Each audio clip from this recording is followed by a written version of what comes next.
Assalamualaikum, salam Malaysia Madani Kanta 744 dimulakan dengan rangkuman berita utama dalam segmen esensi. Kementerian Peralihan Tenaga dan Daya Guna Awam serta Kementerian Kerja Raya diarah berbincang mencari kaedah terbaik bagi menyelesaikan isu bekalan air di Sabah. Timbalan Perdana Menteri berkata ia melibatkan projek loji rawatan air LRA Telibung 2 Fasa 2 di Tuaran. Kedua-dua kementerian terbabit perlu mengadakan perbincangan dengan agensi berkaitan dalam tempoh 2 minggu ini. Struktur jawatan kuasa teknikal Majlis Tindakan Pelaksanaan Perjanjian Malaysia 1963 akan disusun semula bagi membolehkan perkara berbangkit dibincang dan diberi perhatian sewajarnya. Timbalan Perdana Menteri berkata penyusunan semula itu diperlukan kerana ahli Parlimen Papar tidak lagi bertanggungjawab dalam hal ehwal Sabah dan Sarawak susulan rombakan Kabinet Disember lalu. Penyusunan semula itu kemudiannya akan disusuli mesyuarat untuk membentangkan kertas kerja yang baru. Penyasaran semula subsidi secara berfasa tahun ini bakal disusuli penambahbaikan pemberian bantuan sosial kepada rakyat. Menteri KPDN berkata perbincangan diadakan dengan kementerian berkaitan untuk memperkemas pemberian termasuk sumbangan tunai rahmah. Selain meliputi peningkatan jumlah bantuan, pemberiannya mungkin diperluas kepada kumpulan sasar yang lebih ramai. Kadar minimum pendaftaran haji disemak semula selari kos masa. Justru perbincangan antara menteri di Jabatan Perdana Menteri, Hal Ehwal Agama dan pengurusan tertinggi Lembaga Tabung Haji berkaitan hal itu bakal diadakan. Ketika ini, pendeposit tabung haji boleh mendaftar haji dengan kadar minimum RM1,300. Kementerian Perpaduan Negara mencadangkan sambutan Hari Kaligrafi Perpaduan Nasional diadakan setiap 14 Ogos bersempena Hari Kaligrafi Sedunia. Menurut menterinya, ia bagi membolehkan rakyat pelbagai latar belakang menghayati seni berkenaan. Jelas beliau, seni kaligrafi wajar diangkat sebagai ejen pemupuk perpaduan dalam kalangan rakyat. Turut dipertimbang penganjuran Festival Kaligrafi Unity yang melibatkan tulisan Jawi, Cina dan Tamil bagi memupuk kepelbagaian dalam masyarakat. Malaysia tersingkir daripada kempen Piala Asia 2023 selepas tumpas 0-1 kepada Bahrain dalam perlawanan kedua kumpulan E malam tadi. Kekalahan itu meranapkan peluang Harimau Melaya mencipta kejutan mara kepusingan 16 terakhir. Ia kekalahan kedua dicatat skuad Harimau Melaya selepas tewas 0-4 kepada Jordan sebelum ini. Skuad negara akan melengkapkan baki saingan kumpulan dengan menentang Korea Selatan Khamis ini. Perak arah operasi kuari segera dihentikan buat sementara waktu. Ia selepas aduan penduduk orang asli berkaitan sumber air tercemar di Kampung Kelatap, Pos Power di Sungai Siput. Menteri Besar berkata pihak operator telah membina tangki air tambahan kepada penduduk kampung yang terjejas. Lebih 100 penduduk orang asli buat aduan kerana terdedah ancaman penyakit berikutan sumber air tercemar akibat projek kuari berhampiran penempatan mereka. Tenggat-kesaan undang-undang bukan hanya terpakai kepada warga asing yang tiada dokumen perjalanan dan permit kerja tetapi turut melibatkan majikan. Tegas Ketua Pengarah Imigresen, tindakan tegas akan dikenakan kepada mereka jika dikesan cuba melindungi atau menggajikan pendatang asing tanpa izin. Dalam operasi bersepadu di sekitar Berandang Selangor, seramai 561 daripada 752 warga asing yang diperiksa ditahan atas pelbagai kesalahan. Dua lelaki ditahan berkaitan kes gangguan pemberi pinjaman wang selepas menyimbah cat di kediaman mangsa. Lelaki berusia 25 dan 26 tahun itu diberkas di dua lokasi berasingan di Kota Baru Khamis lalu. Kedua-dua suspek bereman 4 hari dan kes disiasat mengikut Seksyen 5/2 Akta Pemberi Pinjam Wang 1951. Di Kuala Linggi, Negeri Sembilan, bot nelayan tempatan ditahan Maritim Malaysia kerana disyaki membawa pendatang asing tanpa izin parti. 3 individu iaitu tekong, awak-awak rakyat tempatan serta parti lelaki warga Indonesia ditahan.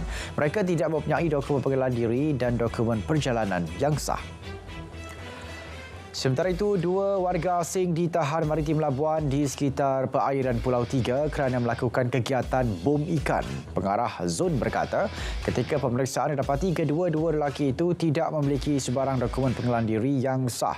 Turut dijumpai, peralatan disyaki digunakan sebagai bom. Pemancing dikuatiri lemas selepas bot dinaiki karam akibat ribut berhampiran empangan cenderuh Sauk. Mangsa dilaporkan hilang selepas dibawa arus sungai, manakala seorang rakannya berjaya diselamatkan pemancing lain. JBPM Perak berkata operasi mencari masih diteruskan.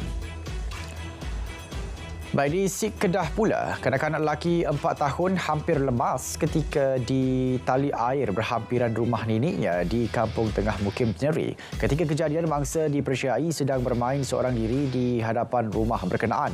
Dia berjaya diselamatkan orang awam sebelum diberi bantuan kecemasan bomba sukarela.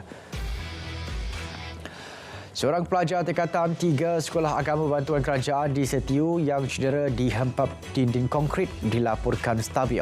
Pengarah Jabatan Pendidikan Negeri maklumkan pelajar itu kini dirawat di Hospital Sultanah Nur Zahirah. Mangsa cedera di kedua-dua pahanya akibat dihempap dinding konkrit yang tiba-tiba runtuh ketika mencuci pakaian di asrama berkenaan. 57 butir bom jenis artillery shell 40mm termasuk 2 unit bom berukuran 130mm berjaya dimusnahkan unit pemusnahan bom IPK Johor dan IPD Kota Tinggi. Ia dilaksana di kawasan Tanjung Belungkur, Mukim Tanjung Surat, Kota Tinggi. Tindakan pemusnahan dijalankan menggunakan kaedah elektrik. Ini pula berkaitan penemuan fosil karang purba berusia 300 tahun di Kampung Cangkat Tualang, Kampar. Menteri Besar Perak maklumkan penemuan fosil itu di bawah bidang kuasa Jabatan Warisan Negara. Beliau menyerahkan sepenuhnya perkara itu kepada jabatan berkenaan untuk mengambil tindakan.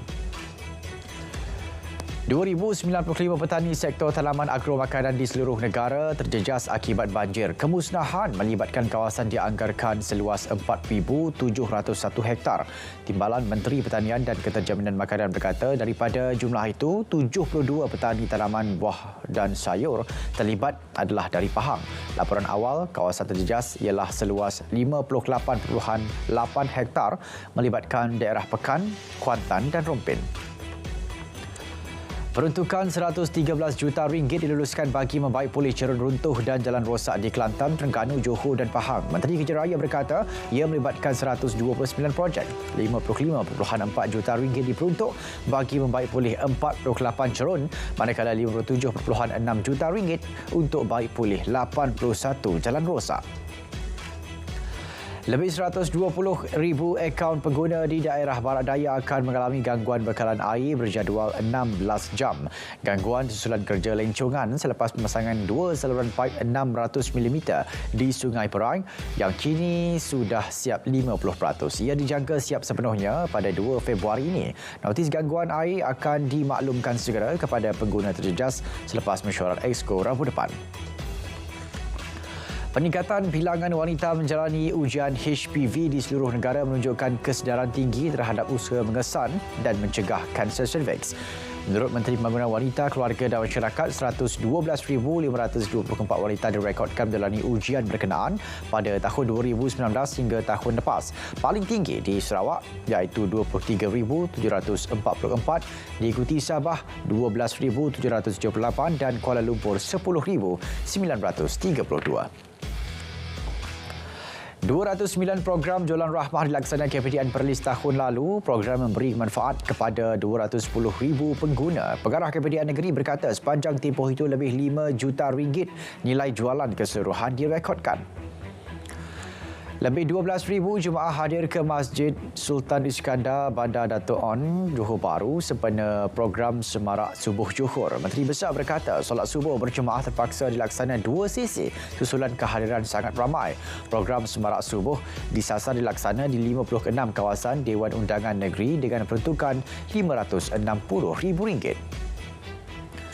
Fama menyasarkan 1 juta transaksi tanpa tunai dilakukan di semua outlet pemasarannya di seluruh negara sepanjang tahun ini. Ketua Pengarahnya berkata lembaga itu akan mengembangkan pelaksanaan projek pemula pembayaran dalam talian yang dilaksana bersama Paynet Network Malaysia Sdn Bhd Paynet bagi mencapai sasaran itu. Projek pemula tersebut telah berjaya mencatat 202,304 transaksi dengan nilai keseluruhan RM6 juta di 18 outlet pemasaran Fama dalam tempoh 3 bulan. Ireland berpotensi sebagai lokasi pendidikan tinggi yang menawarkan pelbagai bidang pengajian dengan kos berpatutan. Ia peluang terbaik buat pelajar tempatan meneroka bidang pendidikan di sana sekaligus merekukuh hubungan antara Malaysia dan Ireland. Isteri Perdana Menteri berkata setakat ini hanya 2% pelajar Malaysia yang menyambung pengajian di negara itu.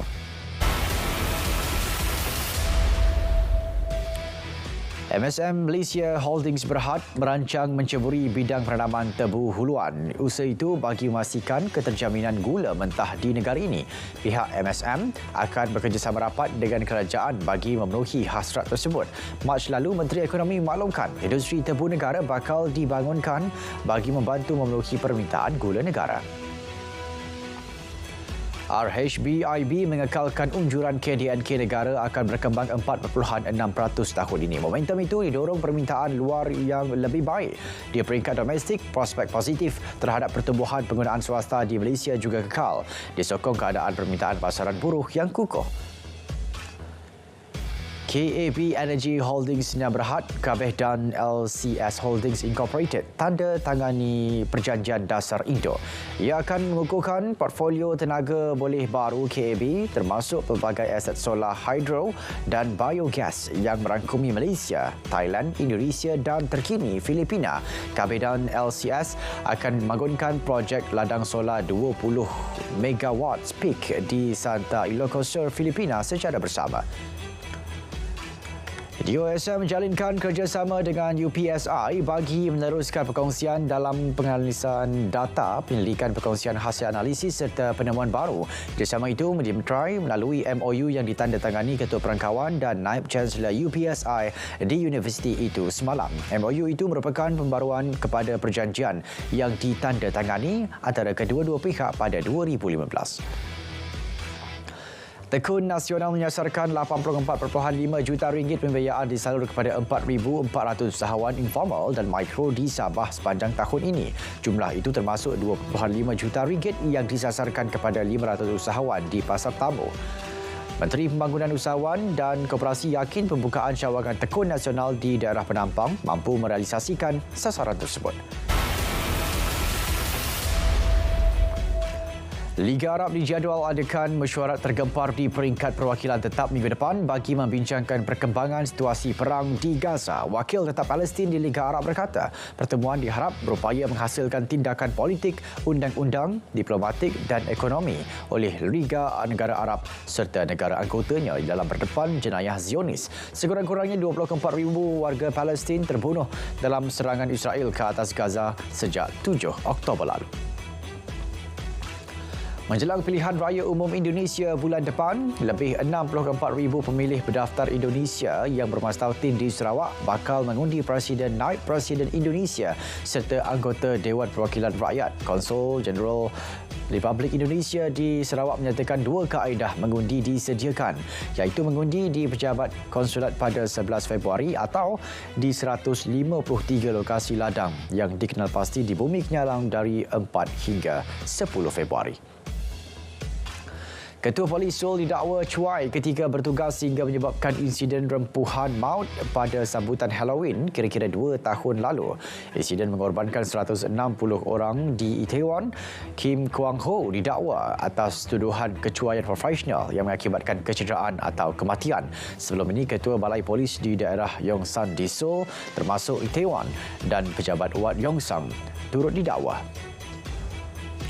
Sekurang-kurangnya 50 kemaut akibat cuaca musim sejuk melampau disertai ribut di beberapa negeri di Amerika Syarikat minggu lalu.